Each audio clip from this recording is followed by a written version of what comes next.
Welcome to The Source, where we combine the headlines with in-depth conversations with the newsmakers themselves. I'm Pinky Webb. Today on the program, Senator Richard Gordon warns the possibility of suspending COVID-19 testing operations at the Philippine Red Cross as PhilHealth's bill ballooned to nearly ₱1 billion. And with allegations of corruption in PhilHealth, senators want an overhaul of PhilHealth's leadership. And later, after 2-week timeout, is Metro Manila and other nearby provinces ready to shift back to general community quarantine status? Senator and Philippine Red Cross Chairman Richard Dick Gordon and Philippine College of Physicians President Dr. Mario Panaligan join us live.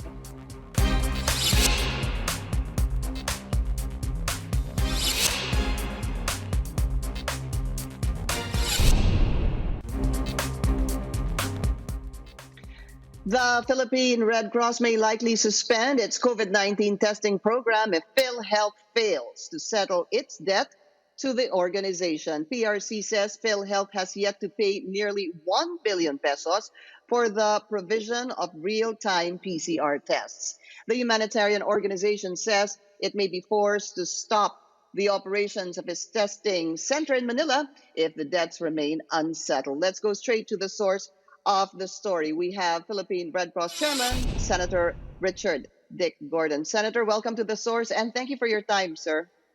Thank you, Pinky. Good to see you again.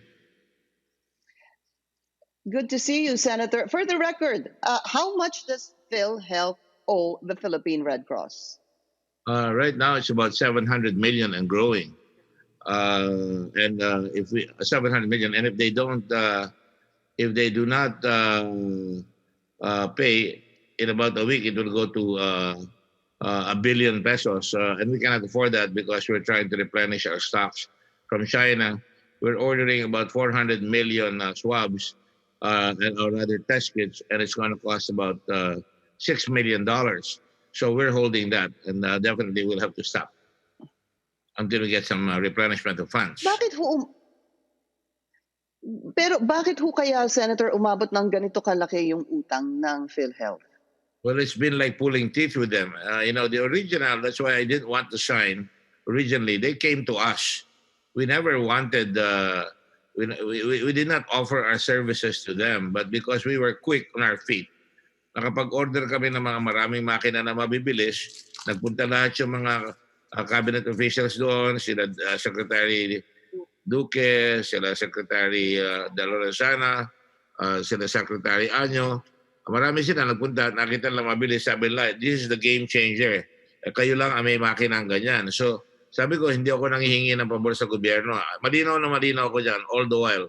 And sabi nila, no, we'll take care, PhilHealth will pay, basta i-test nyo. And we have tested ever since more than 100,000 OFWs and a lot of maybe multiple thousands of local governments, and lahat yan, we can prove and that by computer we can give every name, their backgrounds, pero ang bagal-bagal talaga magbayad. It takes an average of 8.5 days before we can replenish our stocks. Last week we almost were not able to continue because we had to wait until we were paid 120 million to be able to deliver about 230,000 test kits. So, in essence, how much has PhilHealth paid the Philippine Red Cross so far? So far, they have paid almost ₱500 million, and since we started, now they're approaching. We now have 700 million that they have not paid over and above that. And it's quite dangerous because if they do not, napasubo na kami. We put in a lot of machines. We were encouraged. Now we have over 52,000 test capability. Ang masakit pa niyan, ang bagal pang mag-release ng RITM, ng licenses. Bukas na yung Bacolod, bukas na yung Zamboanga. Then at the last minute, sabihin nila, hindi pwede. Yung Cebu nag-ooperate na, sasabihin may kulang pa sa LTO. So how are you going to be able to test, no? In the meantime, in Manila, we keep testing and testing, and we keep submitting and submitting, but they don't wanna, they don't pay. Ang usapan talaga they give us 100 million in advance and they will replenish it para hindi magkakaganito. In the same way, they give IRM, the hospitals, at recommendation of the World Health Organization, because madalian yan para makakapaggamot yung mga hospital, dapat bibigyan nila ng tama provided it's properly audited. No? Ganun rin kami. Pero after the first 100 million, iba na. They did not want to pay us. They did not want to replenish. So we ended up having to go out there. It's very demeaning na maglalabi ka. And, since June 12, we have really totally computerized everything. All NAIA testing is done, supported by PCG, local governments, so they can, it's so hard, it will be very hard to cheat. Plus the fact, sabi ko, maglagay sila ng bantay doon. From day one, maglagay kayo ng bantay dahil baka magkaroon kayo ng problema dyan. Baka sabihin nyo, niloloko namin kayo. Hindi sila naglalagay ng bantay. They didn't care. So, yun ang nangyari. Are you giving them a deadline as to when they need to pay their outstanding payments? Who wants to stop testing? I don't want to stop testing. Kawawa ang tao eh. Who will do the testing? Because ang nangyayari, if we stop testing, we are almost 25%. Hindi pa nag-ooperate yung kalahati ng mga makina namin. 25%. In the beginning, we were almost 45% of testing. Kung titigil kami, sino ang magte-test? Marami pa rin magte-test pero babagal lalo yan. So kami, we're now testing, for example, 12,000 a day, 10,000 a day, 11,000 a day. Binawa, pag tumigil yan, paano yan? And then there are other problems. So, sabihin ko na rito ibang problema. Kami, noong una dapat lahat ang magsasabi niya, may line list, papadala namin sa DOH. Ang line list, ang gagawin ng line list, andun na lahat yung negative and positive results. Nung hindi nila magawa yun, tinulungan na namin sila. From our computers, we send it directly to the people. Ang tao naman, hindi binibigyan kami ng maling mga email, maling pangalan, maling birthday. So nauhuli, nasisisi kami. Who wants this kind of job? But we have to do that. And then now, yung mga positive na nauhuli.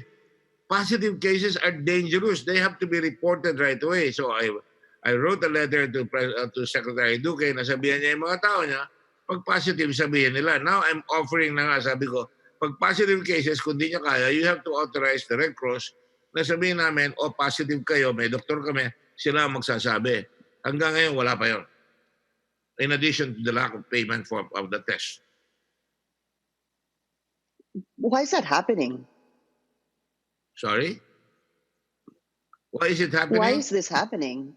I guess they're all overwrought, and as we are, we have people who are getting sick. In RITM, several times kami nag-handle ng testing. Sa lung center, kami nag-handle ng testing. All the doctors, the front liners were the ones doing the testing. Yung mga nakalagay doon sa list, yun lang naman ang tinetest doon sa 3,500 na binabayad sa amin ng PhilHealth. Pero the rest, kung you want to walk in, you pay 4,000 and we test them, no? Kaya sabi ko, doon na muna kami sa private testing o doon sa public testing. And mind you, Pinky, I have set aside money na binigay sa akin ng isang donor na pwedeng bayaran yung talagang cannot afford na hindi kasama doon sa PhilHealth. We will cover their testing. Plus the fact that we also established dalawang convalescent plasma machines that are really operating now in Metro Manila and have actually saved some lives already.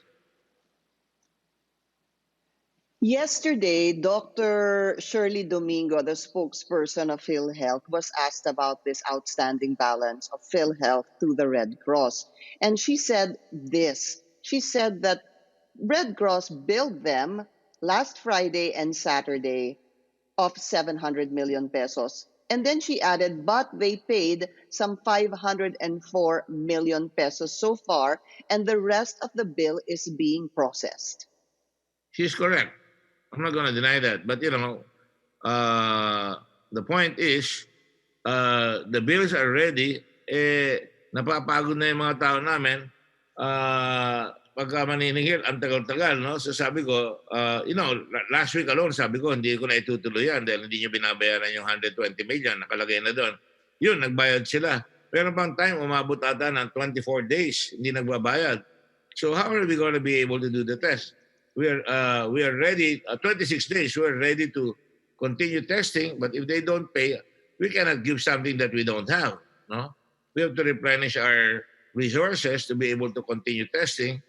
At saka nakalagay sa law yan. Nakalagay ang Red Cross is a partner. By the way, I repeat this. I never offered the services of Red Cross. They were the ones who came to us, to anybody. The original plan was to have 2 laboratories, but because lumakas talaga, we decided to put up laboratories. Pero problema sa laboratory, madali yan, pero kailangan papakainin mo yan ng test kits. Pagka hindi mo pinakain ng test kits, you cannot test. And yun ang mahal. So to be clear about this, Senator Gordon, the 700 million that you were saying earlier, ang sabi ni Dr. Shirley Domingo, nakabayad na sila ng 504. So technically, you're looking at what? An outstanding balance of more or less 200 million? No, it's 700 million. Nakasabit na sa kanila yan. Over the weekend, sinabit na lahat. Isabit yun na lahat para pag nagbayad, we can buy sa China right away. And ang problema, ito yung magsasabit. I understand, sir. 12 days in May 8, 12 days in June 2, June 17, 7 days, June 22, 6 days, 7 days to June 26, July, yun, maganda yun, 2 days, nagbayad, July 29, 14 days, August 12, they paid 26 days, ang average 8.2 days. So, importante that we can actually recover so that mabilis ang testing. We don't want madi-delay. Because we're expanding also. We put in computers. We put in computers. Yeah. We put in all kinds of, biosafety cabinets. When you go there, you'll see the amount of money on capital that has been spent to make sure we're testing properly. And I have a bunch of young people from abroad, from Geneva, from Canada, from the US, who are helping me fine-tune the computer system. I am not worried about meron kaming mali because kasama ang Coast Guard nag-encode. Tapos computerized tayo ngayon since June 12, totally computerized. And they can check and they will see that the money was used for the right purposes. What's a good turnaround time? Sorry? What's a good turnaround time for the payment to the Red Cross, the Philippine Red Cross? Ang usapan nga, Pinky, they pay 100 million, then they replenish. Then walang problema, di ba? If they replenish the 100 million, and then tuloy-tuloy, hindi nila sinunod. After the first 100 million, they didn't want to do that. Kaya I even told Secretary Majalde, ayoko na. I told all the IATF, ayoko na. Because mahirap, baka mapasubo kami. Meron akong board, I have to report also to Geneva on our expenses. Baka sabihin lang, reckless kami, ba't kami pumayag sa ganyan? And it might put us in reputational damage. All right, we need to take a very short break. Senator Richard Gordon, we'll be right back.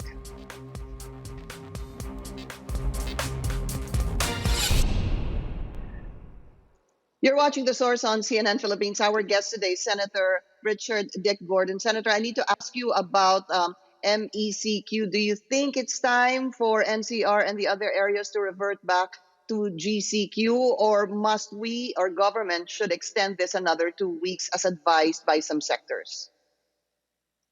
I didn't get that question, but if you're saying, can we go for another few days? Yes, I can. I mean, ayoko mapigil. But if they don't pay us, mapipigil na yan because I'm supposed to order last week another 400,000 test kits. Ang bayad sa test kits 30 million for 10,000 test kits. 30 million pesos for 10,000 test kits. At mura pa yan, ha?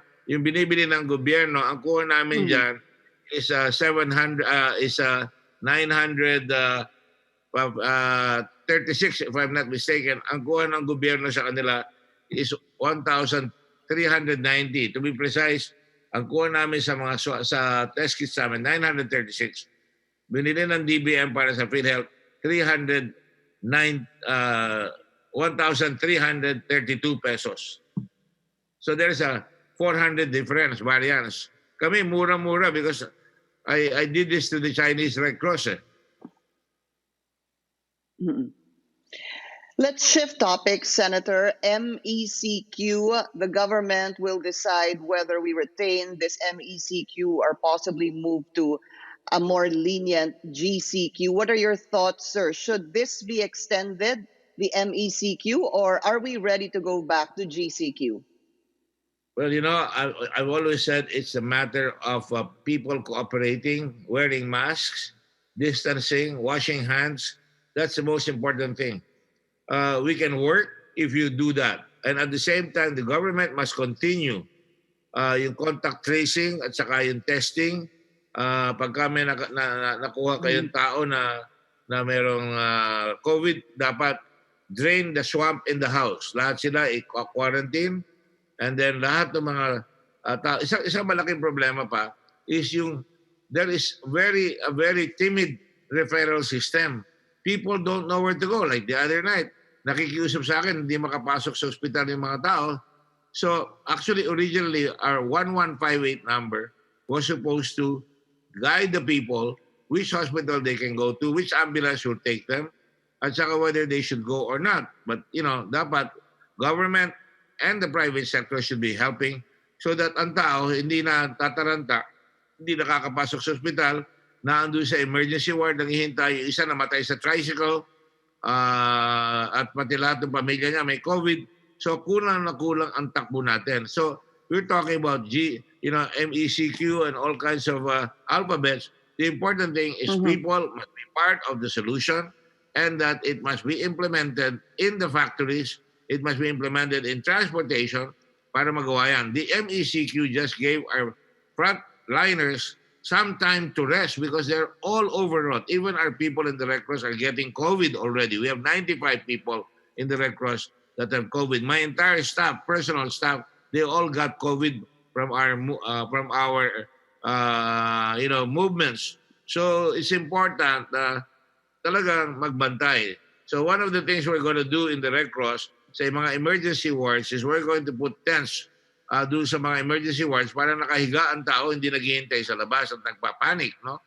And at the same time, we are ratcheting our people to make sure that makatulong kami sa tracing at saka sa tinatawag ng mga doktor na case finding and isolation.